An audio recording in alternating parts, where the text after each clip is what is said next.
একটা ঘটনা মনে পড়লো। হযরত জিবরিল আমিন সহ যখন আমার নবী মেরাজে যাচ্ছে, সুবহানাল্লাহ, আমার নবী দেখলেন জিবরিল 70,000 নুরানি পালকটা বাড়ি দিচ্ছে আর যাচ্ছে। আমার নবী জিজ্ঞেস করলেন, জিবরিল এই 70,000 পাখা ডানাটা কি সবসময় ঝাপটাও? বলতেছি, ইয়া রাসূলুল্লাহ না, তবে 4 বার 70,000 বাড়ি দিছি। কয়বার? হাদিসে বুখারী, কোনো বানানো ঘটনা না, বুখারী শরীফের হাদিস। আমার নবী যখন জিজ্ঞেস করলেন 4 বার, প্রথমবার কখন বাড়ি দিছো?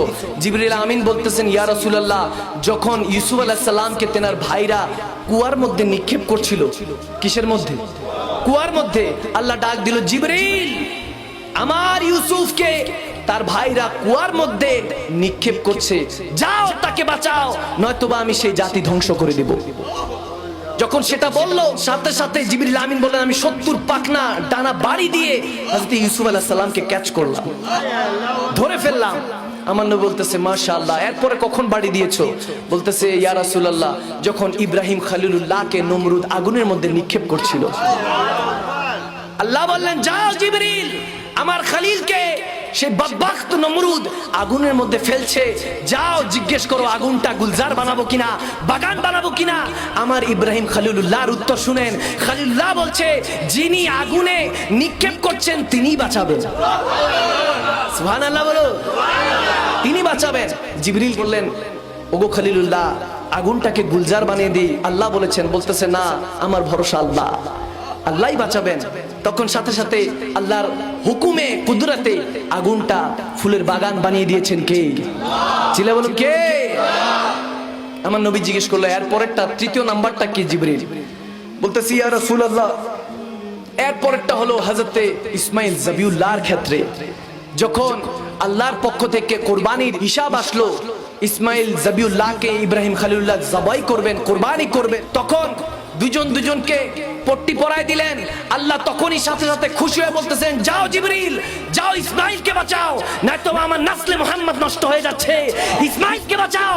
ইসমাইলকে যদি না বাঁচাও, যদি ইসমাইল জবাহ হয়ে যায়, কোরবানি হয়ে যায়, তাহলে আমি প্রত্যেক বাবাকে ফরজ করে দিব তার সন্তানকে কোরবানি করার জন্য। সাথে সাথে জিবরিল আমিন জান্নাত থেকে 70,000 ডানা ঝাপটা দিয়ে ইসমাইল যাবিউল্লাহর জায়গায় একটা দুম্বা রেখে দিলেন। সুবহানাল্লাহ, আল্লাহু আকবার বলেন। এরপর আমার নবী জিজ্ঞেস করে, এর পরেরটা কিভাবে?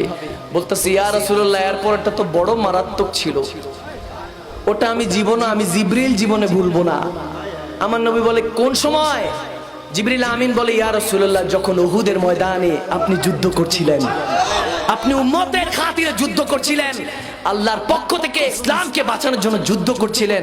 ওই সময় বদবখত কাফেররা আপনার দান্দান মুবারক যখন শহীদ করলো, আল্লাহ তাবারক ওয়া তাআলা ডাক দিলেন, এ জিবরিল, কোথায় আছো? আমি তখন বেহেশতের মধ্যে ছিলাম। আল্লাহ বললেন, আমার নবী মুস্তাফার যদি রক্ত মুবারক সহ দাঁত মুবারক জমিনে পড়ে, আমি কুল কায়নাত আল্লাহ ধ্বংস করে দিব, আমি ধ্বংস করে দিব। তখন জিবরিল আমিন বললেন, আমার খেয়ালের মধ্যে আসলো, কুল কায়নাতের মধ্যে আমি জিবরাইলও পড়ি, ওদিন তো গেছিলাম, আমি জিবরাইলও মরতে মরতে পাচ্ছি। আমি 70,000 পাকড়া শক্তি দিয়ে যখন বাড়ি দিলাম, বাড়ি দিয়ে আপনার দাঁত মুবারকটা ধরার আগে দেখি তার উপর দিয়ে আমি জিবরাইলের হাতের উপর দিয়ে আরেকটা হাত ঢুকে গেছে। আমি চোখ খুলে দেখি, সেটার কারণে সিদ্দিক আকবরের হাত। আল্লাহু আকবার বলেন। তখন আমি বুঝে গেলাম যে আমি জিবরিলের ক্ষমতা সেখানে শেষ, আপনার আশিকে রাসূলের ক্ষমতা সেখান থেকে শুরু। আমার মনে হয় সেদিন সিদ্দিক আকবর জালালে হালাতে বলেছিলেন, আব মেরি নিগাহোं में जचता नहीं कोई जैसे मेरे मुस्तफा है ऐसा नहीं कोई।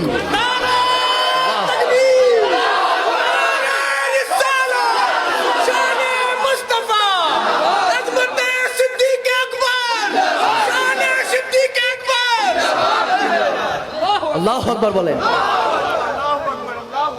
জিবরিল আমিনের এই ঘটনা শুনে আমার নবী বড় মুস্কি হাসি দিলেন। হাসি দিয়ে বলতেছে, জিবরিল, সিদরাতুল মুনতাহা পর্যন্ত এসেছি, চলো লা মাকানে চলো। আমার নবী চাইলে নিতে পারতেন কি পারতেন না? যদি জুতা মোবারক নবীর যায়, নালায়েন মোবারক যদি আল্লাহর আরশ পর্যন্ত যেতে পারে, সাথে পিছে আশিকে রাসূলুল্লাহ যেতে পারে কি পারে না? বান্দা কখন ডাকবে? আর সেই বান্দারা যখন তেনার মেহবুবের মেহফিল সাজিয়েছে, খুশিটা হয়েছেন কে? হযরত আমির খসরু रहमतुल्लाह अलैह একটা কালাম মনে পড়ছে, নামিদা নমছে মঞ্জিল বুদ সব যায় কে মন বুদম খুদা খুদ মীরে মজলিস বুদে अंदर ला मका खुसरू मोहम्मद शम्मे महफिल बुद सब जाए के मन बुदम। सुभान अल्लाह, मोहम्मद शम्मे महफिल বুদ সব যায় কে মন বুদম। আমির খসরু বলেন খোদা একটা লা মাকানে মেহফিল সাজায়, সবাইকে নিয়ে খেতাব করে, ওই মেহফিলের চেরাগ হয় আমার নবী মুহাম্মদ মুস্তাফা সাল্লাল্লাহু আলাইহি ওয়াসাল্লাম।